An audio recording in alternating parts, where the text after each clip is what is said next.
Good morning, children. Welcome to English class. Today, I'll teach you a lesson from your Honeydew book. This is chapter 5. The name of the chapter is The Summit Within. The title The Summit Within means वो चोटी, वो peak, वो ऊंचाई जो हमारे मन के अंदर है। यहाँ इस लेसन में ऑथर HPS अहलूवालिया ने हमारे मन के अंदर की ऊंचाई को माउंट एवरेस्ट की ऊंचाई से कंपेयर किया है। चिल्ड्रन, वो हमें बताते हैं कि मन की ऊंचाई और एवरेस्ट की ऊंचाई दोनों को कैसे डिफीट किया जा सकता है, यानी किस तरह से दोनों पर विजय पाई जा सकती है। HPS अहलूवालिया जो 1965 में चलाए गए अभियान के एक मेंबर रह चुके हैं, ये इस लेसन में अपना एक्सपीरियंस शेयर कर रहे हैं। चिल्ड्रन, वो कहते हैं कि जब वे माउंट एवरेस्ट की सबसे ऊंची चोटी पर खड़े हुए थे, यानी जब वो पहुंच जाते हैं और जब वहाँ पर खड़े होते हैं तो वे कैसा महसूस करते हैं, कैसा फील करते हैं। तो चलिए इनकी कहानी इन्हीं के शब्दों में सुनते हैं। Climbing the summit and then the more difficult task of climbing the summit within. इसका क्या मतलब है चिल्ड्रन? इसका मतलब ये है कि HPS अहलूवालिया का मानना है कि एवरेस्ट पर क्लाइंब करना तो एक बहुत कठिन कार्य है ही, लेकिन उससे भी अधिक डिफ़िकल्ट टास्क या डिफ़िकल्ट काम क्या है? वो कहते हैं एवरेस्ट पर चढ़ने से भी अधिक सबसे डिफ़िकल्ट टास्क है अपने मन के अंदर के भय पर काबू करना, उस पर कॉन्कर करना। Clear children? उनका मानना ये है कि इंसान के मन में जो खौफ है, जो डर है, उस डर पर अगर इंसान ने काबू कर लिया, विजय प्राप्त कर ली, तो वो एक बहुत ही डिफ़िकल्ट टास्क है, यानी माउंटेन एवरेस्ट पर चढ़ने से भी अधिक मुश्किल काम है मन के अंदर के भय पर काबू करना। और अगर जिस व्यक्ति ने अपने मन के अंदर के भय पर काबू कर लिया है, उसने सबसे बड़ा अचीवमेंट प्राप्त कर लिया है। एग्जाम्पल के तौर पर, जैसे कि आप में से बहुत सारे बच्चे मैथ सब्जेक्ट से बहुत डरते हैं। चिल्ड्रन, मैथ सब्जेक्ट के आते ही वो या तो क्लासरूम से बाहर निकल जाते हैं कोई ना कोई बहाना करके, या तो वो उसमें रुचि ही नहीं लेते, कुछ न कुछ उनको परेशानी होती ही है। तो ऐसा क्यों है चिल्ड्रन? ऐसा इसलिए है क्योंकि वो अपने मैथ सब्जेक्ट से बहुत डरते हैं। शुरू से ही उन्होंने कोशिश ही नहीं की कि इस सब्जेक्ट में भी दूसरे सब्जेक्ट की तरह पूरा रुझान दें, सीखने समझने की कोशिश करें। तो उन्हें शुरू से इस सब्जेक्ट पर में भय लगता है, डरते रहते हैं कि अरे maths is a very difficult subject. तो ये जो भय है बच्चे के मन में, स्टूडेंट्स के मन में, इस भय पर ही काबू करना सबसे बड़ी बात है जो कि HPS अहलूवालिया कह रहे हैं। अगर इंसान ने अपने मन के भय पर काबू कर लिया तो उसने ये जो एवरेस्ट पर चढ़ना तो दूर की बात है, उसने तो एवरेस्ट पर चढ़ने से भी ज़्यादा डिफ़िकल्ट काम पर जीत हासिल कर ली, यही ऑथर मानते हैं। तो चिल्ड्रन, चलिए लेसन को आगे बढ़ाते हैं और पढ़ते हैं, देखते हैं कि HPS अहलूवालिया अपनी कौन कौन सी एक्सपीरियंस हम लोगों से शेयर करते हैं। Of all the emotions which surged through me as I stood on the summit of Everest, looking over miles of panorama below us, the dominant one I think was humility. The physical in me seemed to say, "Thank God, it's all over." However, instead of being jubilant, there was a tinge of sadness. Was it because I had already done the ultimate in climbing, and there would be nothing higher to climb, and all roads hereafter would lead down? तो children, paragraph को समझने से पहले इस paragraph में आने वाले hard words की मीनिंग्स देख लेते हैं। तो पहला वर्ड है इमोशंस। इमोशंस मतलब होते हैं चिल्ड्रन मन के अंदर उठने वाले भावनाएं। सर्ज्ड, सर्ज्ड मतलब होता है अरोज सडनली एंड इंटेंसली, यानी मन के अंदर जो भावनाएं उठ रही हैं उसको यहाँ पे सर्ज्ड कहा गया है। समिट, समिट का मतलब होता है टॉप, चोटी। उसके बाद वर्ड है पनोरमा। पनोरमा मतलब क्या होता है children? View of a wide area, बहुत बड़े एरिया को जब हम देखते हैं that is known as panorama. उसके बाद आपका वर्ड आता है जुबलिएंट। जुबलिएंट मीन्स क्या होता है children? Happiness of success, success की खुशी। क्लियर? और डोमिनेंट मीन्स होता है चिल्ड्रन इम्पॉर्टेंट। और जो लास्ट टिपिकल वर्ड है जो कि है टिंज। टिंज मतलब क्या होता है? टिंज मतलब होता है अ वेरी स्मॉल, बहुत थोड़ा सा। तो इस पैराग्राफ को ध्यान से आप लोग सुनेंगे। इस पैराग्राफ में जो हमारे ऑथर हैं HPS अहलूवालिया, वो कहते हैं कि वो सारी भावनाएं, वो कहते हैं कि वो सारी भावनाएं जो मेरे मन के अंदर उठ रही थी जब मैं समिट ऑफ एवरेस्ट पर खड़ा था, जब मैं एवरेस्ट की चोटी पर खड़ा था और देख रहा था माइल्स ऑफ पनोरमा बिलो अस, मतलब जो पहाड़ पर चढ़ने के बाद मेरे नीचे जो लार्ज सीनरी दिख रही थी, वाइड सीनरी दिख रही थी, ये सब देख करके मेरे अंदर जो इमोशन आ रहा था वो क्या था? ह्यूमिलिटी का। क्या था चिल्ड्रन? ह्यूमिलिटी का। ऑथर कहते हैं मुझे खुद से घृणा हो रही थी और मैं इन्फीरियर फील कर रहा था। क्यों ऐसा फील कर रहा था? क्योंकि वो कहते हैं मेरा बाहरी शरीर मानो ऐसा कह रहा था, थैंक गॉड, अब सब कुछ खत्म हो गया, अब आगे नहीं चढ़ना पड़ेगा।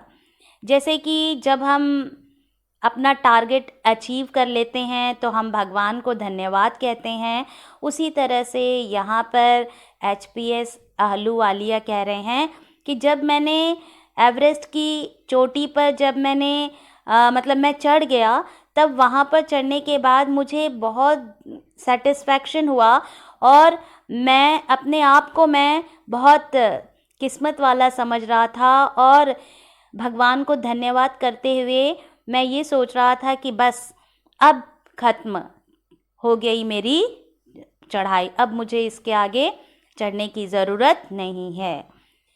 इस तरह की फीलिंग्स आ रही थी अहलूवालिया में। लेकिन फिर वो कहते हैं कि मैं खुश होने के बजाय मेरे मन के अंदर हल्की सी उदासी भी आ रही थी। अब यहाँ पर एक और तो अहलूवालिया कहते हैं कि मैं एवरेस्ट पर चढ़ने के बाद मुझे बहुत सेटिस्फैक्शन हो रहा था, मुझे बहुत ज़्यादा खुशी हो रही थी। और वहीं दूसरी ओर वो ये भी कह रहे हैं कि मुझे थोड़ा सा सैडनेस भी हो रहा था। आखिर थोड़ा सा मैं उदास भी था। आखिर ऐसा क्यों वो कह रहे थे? वो ऐसा क्यों फील कर रहे थे कि वो उदास महसूस कर रहे हैं? वो कहते हैं ऐसा इसलिए मैं फील कर रहा था, ऐसा मुझे महसूस हो रहा था कि मैं दुखी हूँ। ऐसा इसलिए हो रहा था क्योंकि मैं सोच रहा था कि मैं तो सबसे ऊंची चोटी पर चढ़ गया हूँ और अब इससे ऊंची कोई दूसरी चोटी तो है ही नहीं जिस पर मैं चढ़ाई करूं। तो अब इस ऊंचाई के बाद हम ऊपर तो जा नहीं सकते। तो वो सोचते हैं कि अब इस ऊंचाई के बाद हम सिर्फ नीचे ही जा सकते हैं। इसके ऊपर तो अब कोई और ऊंचाई है ही नहीं, यानी कि अब HPS अहलूवालिया के पास कुछ चढ़ने के लिए नहीं रह गया था। तो शायद इनके मन के अंदर इस बात की उदासी थी। Clear children? दुखी वो इसलिए हो गए क्योंकि उन्होंने अपना टारगेट अचीव कर लिया। अब सबसे ऊंची पीक पर तो चढ़ गए थे, उसके ऊपर कोई ऊंची पीक थी ही नहीं। तो वो सोचने लग गए, दुखी होने लग गए कि अरे अब मेरे लिए कोई दूसरा एक्साइटमेंट तो है ही नहीं। तो थोड़ा बहुत ये सोच करके वो उनके मन के अंदर थोड़ा सा दुख हो रहा था, थोड़ी सी उदासी आ रही थी। By climbing the summit of Everest, you are overwhelmed by a deep sense of joy and thankfulness. It is a joy which lasts a lifetime. The experience changes you completely. The man who has been to the mountains is never the same again. यहाँ पर author readers को यह एहसास दिलाने की कोशिश कर रहे हैं कि उनकी जगह अगर आप एवरेस्ट की चोटी पर चढ़ोगे तो आप खुश हो जाओगे और आप गॉड को थैंकफुल कहोगे कि उन्होंने आपको इतनी हिम्मत दिया, हौसला दिया, एनर्जी दिया, जिसके कारण आज आप सफल हुए, सक्सेस हुए। ये एक ऐसी खुशी है जो पूरी ज़िंदगी आपके मन में रहने वाली है, आपको याद आने वाली है, जिसे आप कभी भी भूल नहीं सकेंगे। और ऑथर कहते हैं कि ये जो माउंट एवरेस्ट पर चढ़ने का जो एक्सपीरियंस है वो आपको कम्प्लीटली बदल देगा। वो आदमी जो एक बार माउंट एवरेस्ट पर चढ़ जाता है वो पहले जैसा अब नहीं रहता। वो एक चेंज्ड मैन हो जाता है, बिल्कुल बदल जाता है।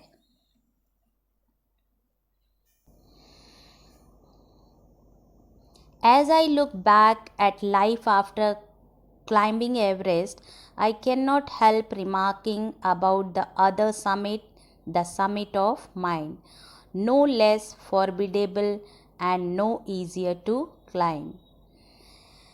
एवरेस्ट पर चढ़ाई करने के बाद HPS अहलूवालिया कहते हैं कि जब मैं ज़िंदगी की तरफ देखता था तो मुझे सब बदला बदला सा लगता था। ऐसा क्यों लगता था? क्योंकि ऑथर कहते हैं एवरेस्ट की चोटी चढ़ने के बाद एक और समिट होती है जिसे हम समिट ऑफ माइंड कहते हैं, यानी कि हमारे मन की चोटी, हमारे दिमाग की चोटी। उनका मानना है कि एवरेस्ट की चोटी पर चढ़ना तो मन की चोटी पर चढ़ने से कई गुना आसान होता है। वे ये बताने की कोशिश कर रहे हैं कि यदि हम अपने मन के अंदर आने वाले भय पर काबू कर लेते हैं तो ये एवरेस्ट पर चढ़ने से भी कई गुना बड़ी उपलब्धि होती है। यानी मन पर काबू करना एवरेस्ट पर काबू करने से कई गुना मुश्किल काम है। मन पर काबू करना कोई आसान काम नहीं है। Even when getting down from the summit, once the physical exhaustion had gone, I began asking myself the question why I had climbed Everest.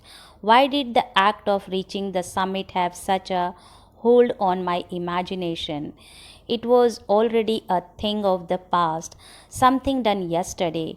With every passing day, it would become more remote, and then what would remain? Would my memories fade slowly away? Author कहते हैं कि जब मैं mountain पर चढ़ाई करने के बाद नीचे आया तो सबसे पहले मैंने अपनी शारीरिक थकान मिटाई और थकान मिटाने के बाद मैंने खुद से यानी कि मैं अपने आप से मैंने ये प्रश्न पूछा कि आखिर मैंने माउंटेन की चढ़ाई क्यों की? क्यों मुझ में ये जुनून था कि मैं एवरेस्ट पर चढ़ूं? और क्यों मैंने चढ़ाई के दौरान आने वाली बाधाओं का सामना किया? वे कहते हैं, अब ये जो एवरेस्ट पर चढ़ने का इवेंट है, जो मेरा पास्ट बन गया है, आज ये सारे दृश्य, ये सारे सीन मेरे इमेजिनेशन में क्यों बंधा हुआ है? यानी कि क्यों मैं अब इन बीती बातों को सोचता हूँ, याद करता हूँ, और जैसे जैसे दिन बीतते जाएंगे ये घटना और पुरानी हो जाएगी। मगर क्या इसकी मेमोरीज यानी कि यादें फेड हो पाएंगी, ख़त्म हो पाएंगी? क्या मैं इन इवेंट्स को कभी भूल पाऊंगा? All these thoughts led me to question myself as to why people climb mountains. It is not easy to answer the question. The simplest answer would be as others have said, because it is there. It presents great difficulties. Man takes delight in overcoming obstacles. The obstacles in climbing a mountain are physical. A climb to a summit means endurance, persistence, and willpower. The demonstration of these physical qualities is no doubt exhilarating as it was for me also.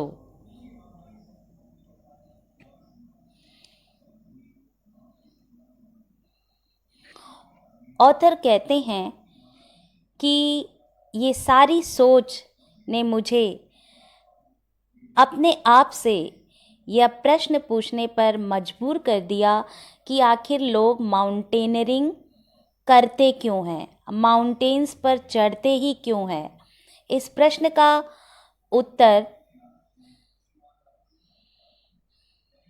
देना कोई आसान काम नहीं था। अगर कोई उत्तर देता भी है तो उत्तर सिंपल होगा, और वो ये कि एवरेस्ट है इसलिए हम चढ़ाई करते हैं, उस पर फतह करते हैं। कुछ लोग ये भी कहते हैं कि उन्हें कठिनाइयों से भरे काम करना अच्छा लगता है, उन्हें खुशी मिलती है ऑब्स्टिकल्स को ओवर पार करने में। आगे ऑथर कहते हैं, माउंटेन्स पर चढ़ाई करने में जो रुकावटें आती हैं वो ज़्यादा से ज़्यादा फिज़िकल ही होती हैं, और उन रुकावटों को पार करने में हमारी शरीर थकती है, क्योंकि हम फिज़िकली मेहनत करते हैं, स्ट्रगल करते हैं। मतलब ये कि माउंटेनियरिंग करने के लिए हमें 3 चीज़ों का होना अत्यंत आवश्यक है। पहला है एंड्योरेंस यानी धैर्य, दूसरा है परसिस्टिंग यानी जिद चाहिए कि यस आपको चढ़ना है तो चढ़ना ही है, और तीसरा विल पावर यानी कि yes I can do it and मैं इसे करूँगा। ऑथर कहते हैं कि अगर आप में ये 3 क्वालिटीज़ हैं तो नो डाउट ये आपको मदद करेंगे, आपको बूस्ट करेंगे माउंटेनियरिंग करने में। जैसा कि इन्हीं 3 क्वालिटीज़ के कारण ही HPS आहलूवालिया एवरेस्ट पर चढ़ने में सफल हुए। I have a more personal answer to the question. From my childhood, I have been attracted by mountains. I had been miserable, lost when away from mountains in the plain. Mountains are nature at its best. Their beauty and majesty pose a great challenge. And like many, I believe that mountains are a means of communion with God. तो children, यहाँ पर HPS Ahluwalia से पूछा गया कि आप क्यों mountain पर चढ़ाई करते हैं, क्यों आप में माउंटेनियरिंग करने का पैशन था। तो इन्होंने अपना पर्सनल आंसर दिया कि बचपन से ही उनका अट्रैक्शन पहाड़ों की तरफ था। वे पहाड़ों की तरफ बहुत ज़्यादा आकर्षित थे। ऑथर कहते हैं कि जब भी इन्हें पहाड़ों से दूर किया जाता था, ये खोए खोए रहते थे। इनकी स्थिति बहुत दयनीय हो जाती थी, ये मिसरेबल हो जाते थे, दुखी और मायूस से दिखाई पड़ते थे। ऑथर ये भी कहते हैं कि माउंटेन्स नेचर का सबसे श्रेष्ठ स्वरूप है।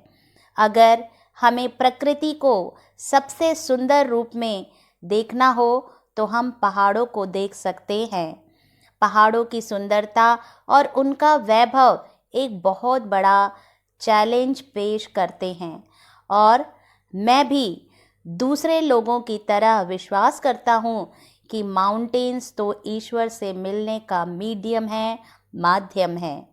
ऑथर यकीन करते हैं कि माउंटेन्स पर चढ़ने पर ईश्वर के साथ हमारा मिलाप हो जाता है।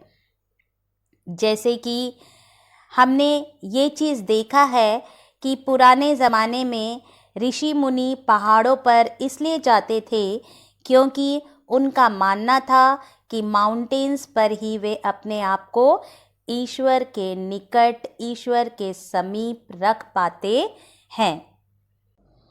Once having granted this, the question remains, why Everest? Because it is the highest, the mightiest, and has defied many previous attempts. It takes the last ounce of one's energy.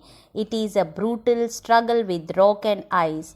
Once taken up, it cannot be given up halfway, even when one's life is at stake. जब हमने मान लिया कि mountain ईश्वर के साथ मिलने का एक माध्यम है, तो फिर ये क्वेश्चन रह जाता है कि एवरेस्ट पर ही क्यों चढ़ा जाना ज़रूरी है। एवरेस्ट को इसलिए चुना जाता है क्योंकि ये सबसे ऊंचा है, सबसे विशाल है और सबसे श्रेष्ठ पर्वत है। इस पर चढ़ने के पहले के कई प्रयास असफल रहे हैं। जो भी एनर्जी या ऊर्जा किसी भी पर्वत पर चढ़ने वाले के पास होती है, उसका आखिरी अंश तक भी एवरेस्ट पर चढ़ने में लग जाता है। एवरेस्ट पर चढ़ना बर्फ़ और पत्थरों के साथ एक बहुत बड़ा गंभीर स्ट्रगल है, संघर्ष है। एक बार जब एवरेस्ट पर चढ़ना शुरू कर दिया, तब इसे आधे रास्ते पर छोड़ा नहीं जा सकता, चाहे आपका खुद का जीवन दांव पर क्यों न लगा हो। The passage back is as difficult as the passage onwards, and then when the summit is climbed, there is the exhilaration, the joy of having done something, the sense of a battle fought and won. There is a feeling of victory and happiness. वापस लौटने का रास्ता उतना ही मुश्किल है जितना कि आगे बढ़ने का रास्ता, और जब समिट पर क्लाइम कर लेते हैं तो हमें खुशी होती है, एक्साइटमेंट होता है कि हमने कुछ किया, और ये भावना होती है कि हमने एक बैटल लड़ा, एक युद्ध लड़ा और जीता. Glimpsing a peak in the distance, I get transported to another world. I experience a change within myself which can only be called mystical. By its beauty, aloofness, might, ruggedness, and the difficulties encountered on the way, the peak draws me to it as Everest did. Author कहते हैं कि जब मैं दूर किसी चोटी को देखता हूँ तो दूसरी ही दुनिया में चला जाता हूँ. मैं अपने अंदर एक चेंज महसूस करता हूँ, एक ऐसा परिवर्तन जिसको मिस्टिकल या जादुई कहा जा सकता है. इसकी सुंदरता, अलूफनेस, यहाँ पर चिल्ड्रन अलूफनेस का मतलब होता है डिटैचमेंट. तो ऑथर कहते हैं कि एवरेस्ट की सुंदरता या कोई भी पहाड़ की चोटी पूरी दुनिया से अलग होती है, कनेक्टेड नहीं होती, और उसकी यही क्वालिटी ऑथर को पसंद है. और वो डिफ़िकल्टीज़ जो एनकाउंटर होती है रास्ते में, यानी वो परेशानियाँ जो किसी भी पहाड़ की चोटी पर पहुंचने पर रास्ते में सामने आती हैं, उनकी वजह से पहाड़ की चोटी मुझे अपनी ओर आकर्षित करती है, जैसा कि एवरेस्ट ने भी किया. It is a challenge that it difficult to resist. Looking back, I found that I have not yet fully explained why I climbed Everest. ये एक ऐसा चैलेंज है जिसको अवॉइड नहीं किया जा सकता, जिसको एक्सेप्ट करना ही पड़ता है. ऑथर कहते हैं कि जब मैं पीछे मुड़कर देखता हूँ तो मुझे लगता है कि मैंने अभी भी ये बात कंप्लीटली एक्सप्लेन नहीं की कि मैं एवरेस्ट पर क्यों चढ़ा. It is like answering a question, why you breathe, why do you help your neighbor, why do you want to do good acts. There is no final answer possible. इस question का उत्तर तो ऐसा ही है जैसे कि इस बात का उत्तर देना कि आप सांस क्यों लेते हो, आप अपने पड़ोसी की मदद क्यों करते हो, आप अच्छा काम क्यों करना चाहते हो. इन सारे प्रश्नों का कोई भी अंतिम उत्तर संभव नहीं है.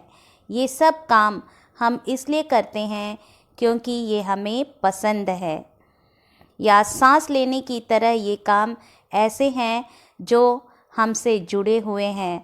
अगर हम जिंदा हैं तो हम सांस लेंगे ही.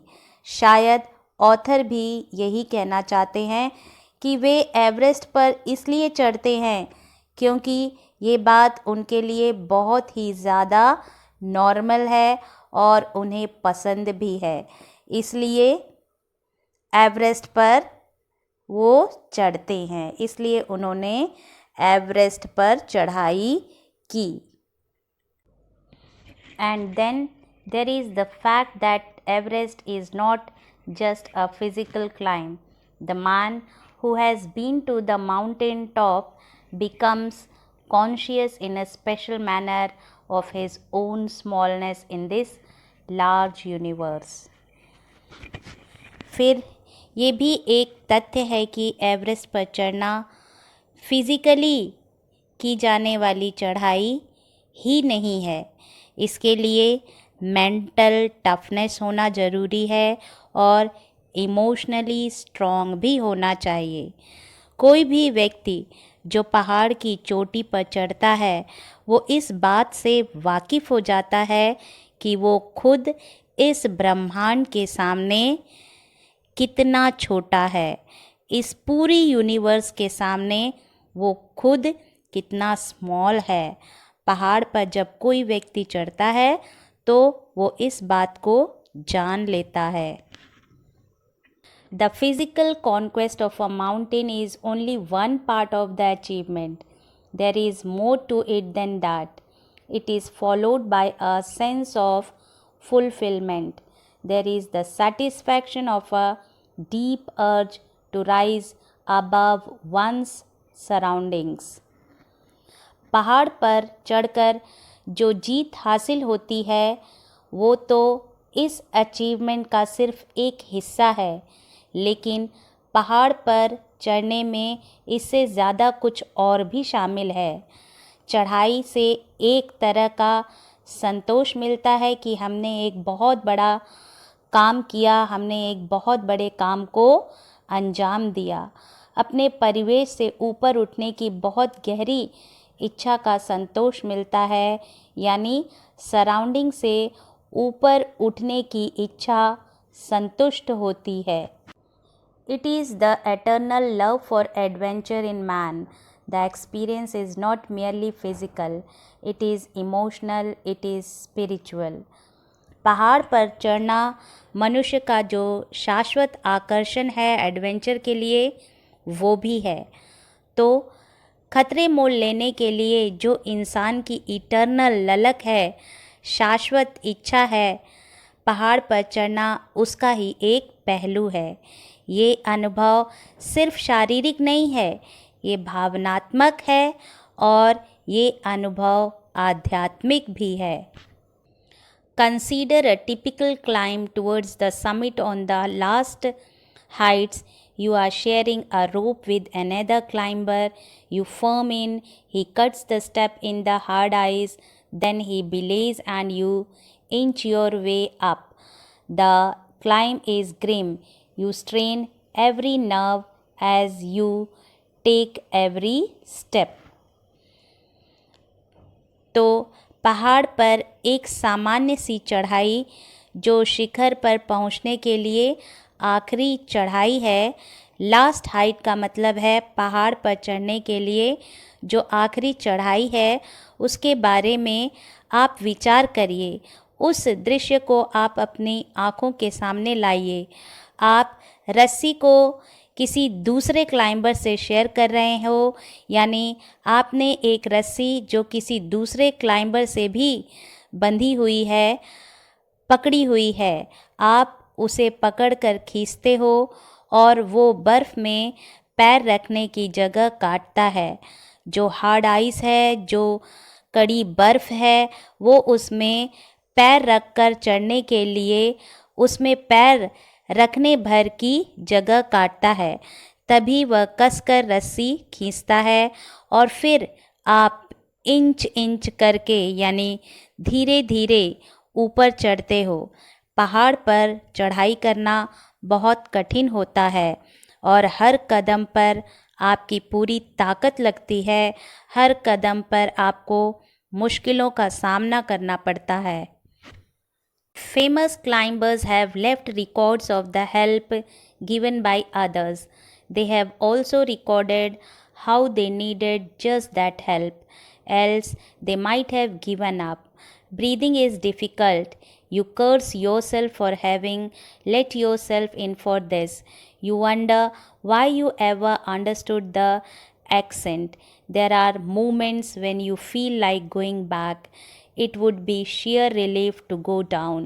Instead of up, but almost at once you snap out of that mode. There is something in you that does not let you give up the struggle and you go on. प्रसिद्ध पर्वतारोहियों ने दूसरों के द्वारा दी गई मदद के बारे में लिखा है।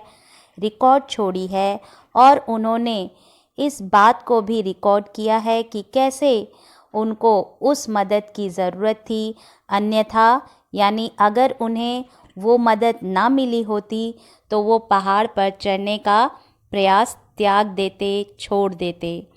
पहाड़ पर सांस लेना मुश्किल होता है और तब आप अपने आप को कोसते हो कि बेकार आप इस झंझट के में पड़े, और तब आप इस बात पर अचरज करते हो कि आपने ये चढ़ाई करने का काम अपने ऊपर लिया ही क्यों।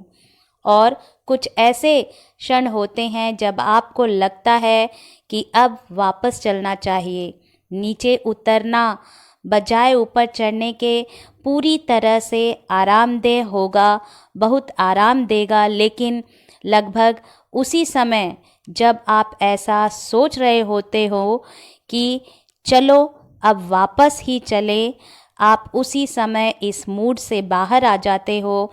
आपके अंदर कुछ ऐसा है जो आपको इस संघर्ष को छोड़ने नहीं देता है और फिर आप आगे की तरफ चल देते हो।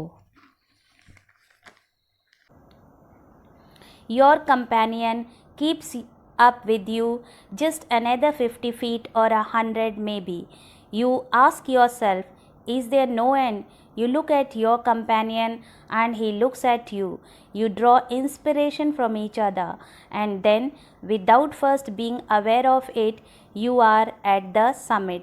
Looking round from the summit, you tell yourself that it was worthwhile.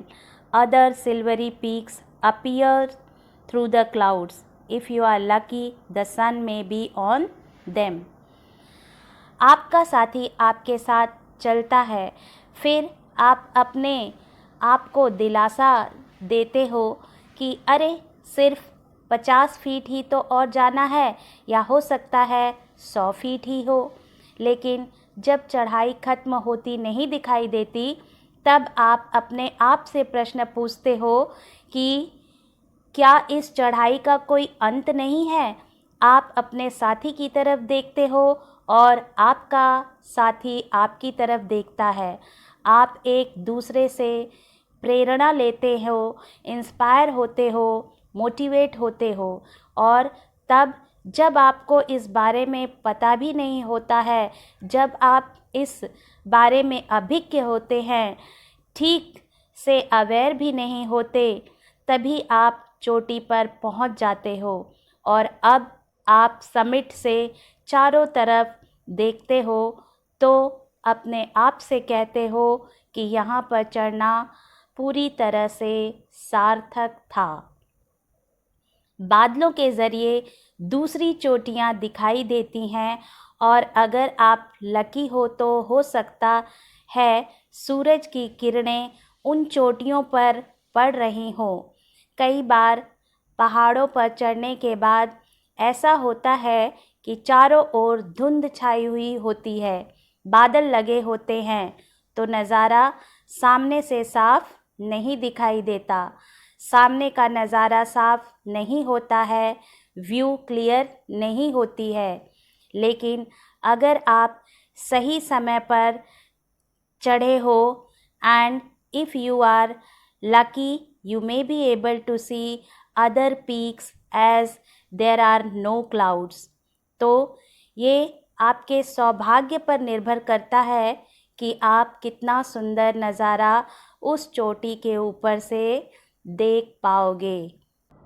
The surrounding peaks look like a jeweled necklace around the neck of your summit.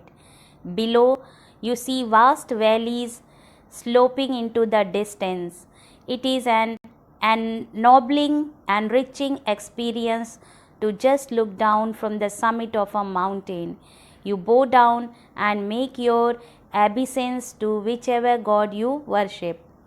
जब आप समिट के ऊपर से देखते हो तो आपको ऐसा लगता है कि जो चारों तरफ फैली सराउंडिंग पीक्स हैं, जो दूसरी चोटियां हैं, वो आपकी समिट के गले में सजे हुए किसी ज्वेल्ड नेकलेस की तरह दिखाई देती हैं।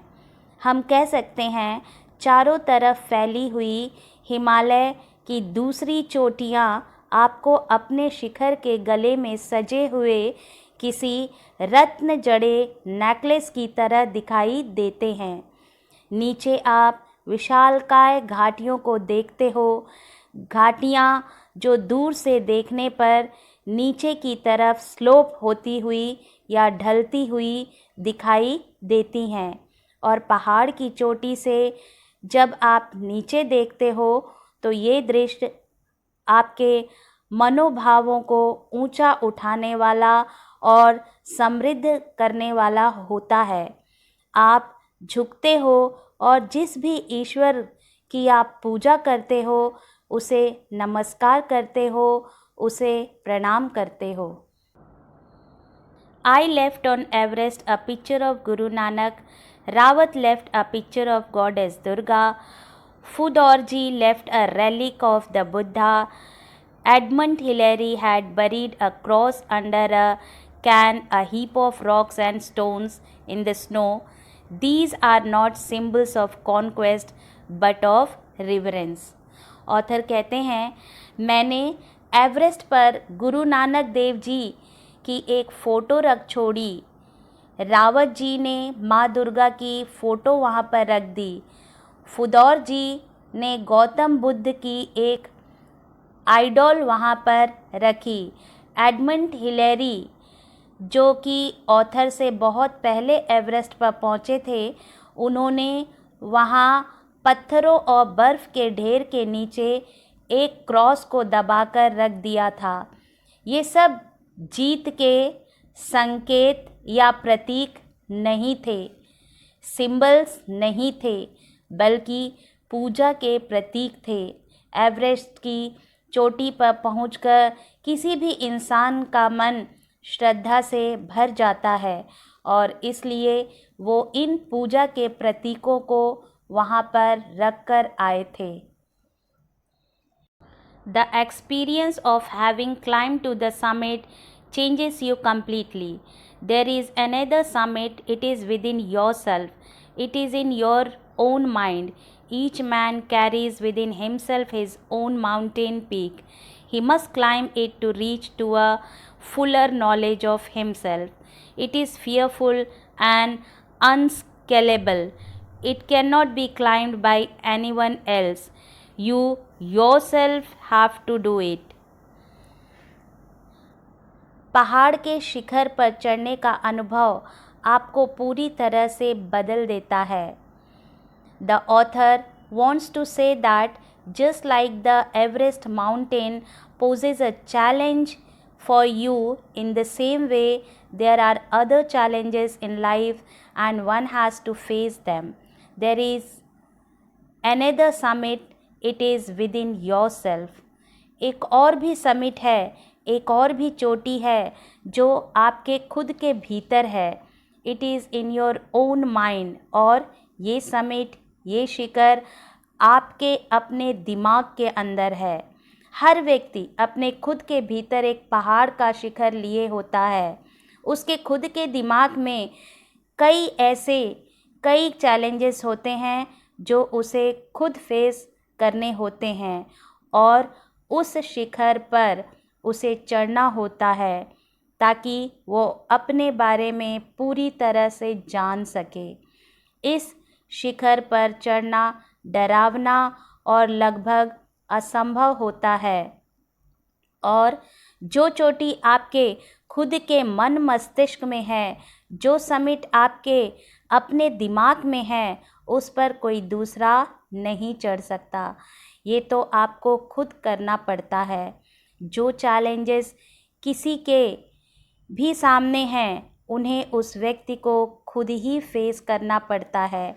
जैसे कि अगर किसी को मैथ्स बहुत मुश्किल लग रही है तो वो ये भी कह सकता है कि अब भाई ये मुझसे नहीं हो रही। He can try to give it up, but on the other hand he can take it, just like the challenge of climbing the Mount Everest, and then he has to put his best effort into climbing that summit. He has to put his best effort in trying to get to know the subject of which he was earlier fearful. The physical act of climbing to the summit of a mountain outside is akin to the act of climbing the mountain within. The effects of both the climbs are the same.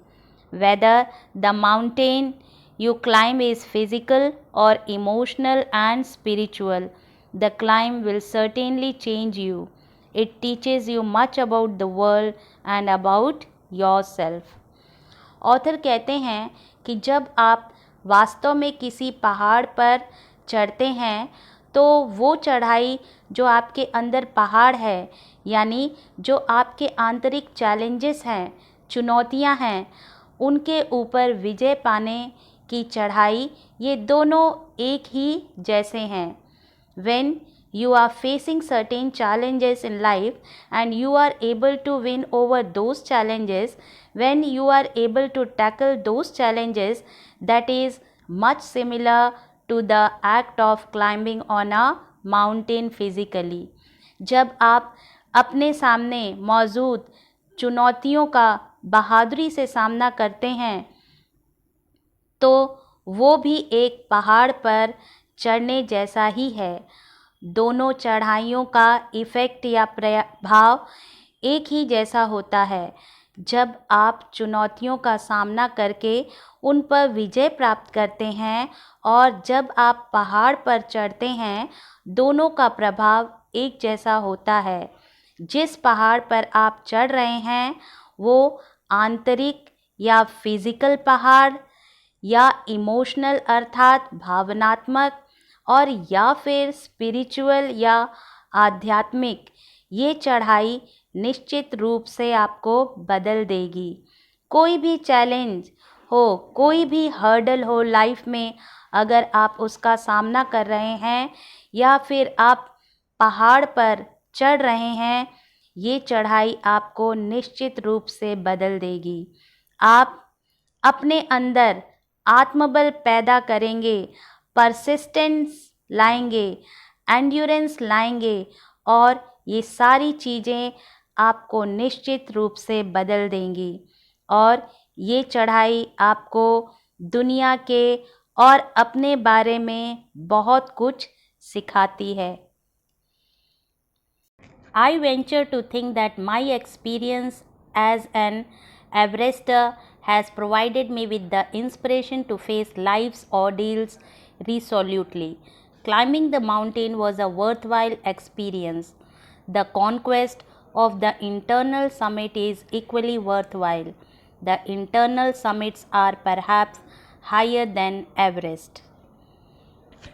Author कहते हैं कि मैं ये कहने का हिम्मत कर रहा हूँ या मैं ये कहने का साहस कर रहा हूँ कि एक एवरेस्टर के तौर पर मेरा एक्सपीरियंस, मेरा अनुभव मेरे बहुत काम आया है.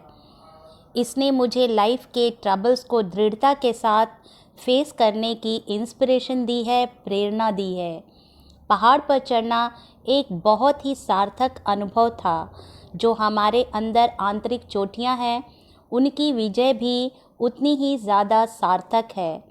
फिर ऑथर कहते हैं कि जो आंतरिक चोटियां हैं वो तो शायद एवरेस्ट से भी ज़्यादा ऊंची हैं.